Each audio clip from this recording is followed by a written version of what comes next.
Hi, I'm Rob from CVG, and today we're going to be taking a closer look at the PS4 pad.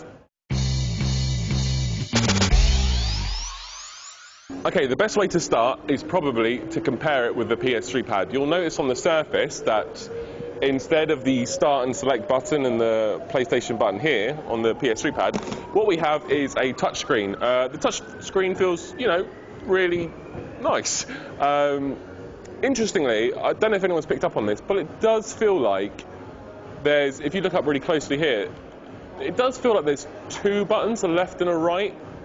Maybe I've got that wrong, but it does feel like there's more than one click to it.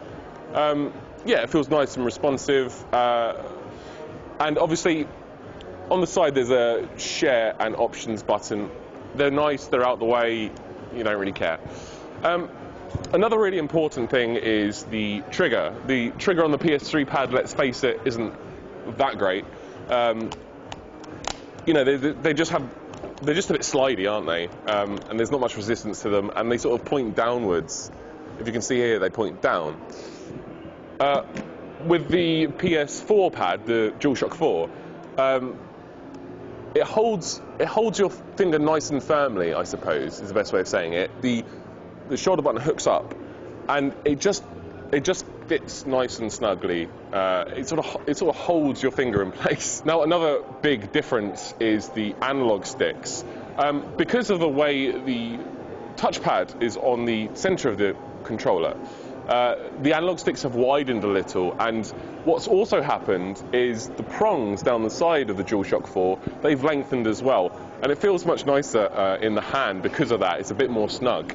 Now, because of this, altogether, just through that alone, just the widening here and the elongating here, it's a much better grip, especially if you're huge like me and have massive gangly hands. Then it works much better. Now, another area that's really important is the analog sticks. If we look at the DualShock 3s, there's just so much travel to them, and they feel a bit light and unresponsive almost. They're just rubbish. They really are, though. The DualShock 4 one is genuinely much better. It's tighter. There's less travel between, as you can see here, there's less travel between left and right. And the analog sticks are also ridged.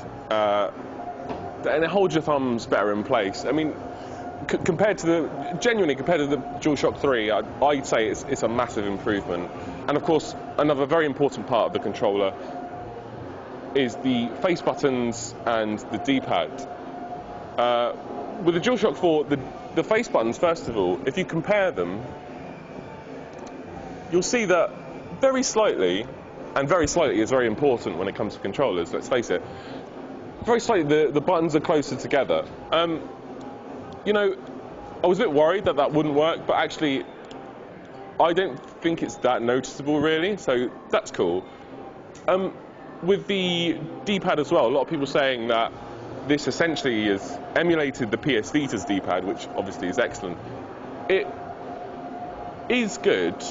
I don't think it's as good as the Vita's D-pad. It's a bit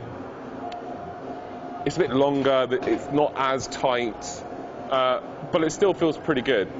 So just a few other things we should quickly go through. There's a jack at the bottom here, as you probably know. You can put your headphones in that. At the top here, it's micro USB for charging and stuff. When you sync your PS3 pad, it sort of does this. This is the detail that we go into on CVG. The PS4 one is that, which is clearly much better. Overall, I would say, genuinely, I think it's a massive improvement over the PS3 pad. But then again, I didn't like the DualShock 3, so, I'm probably going to say that. The weight is much better. It feels more balanced. Someone with hands like mine, I like the way the prongs fit. It's a much better fit. I think the triggers have been markedly improved as well, and this touchpad as well, it does actually feel quite nice to swipe, I guess, And I get the impression that there's 2 mouse clicks in this as well. So overall, I would say this is a clear improvement. That means it's probably more expensive, but you know, you pay for what you get.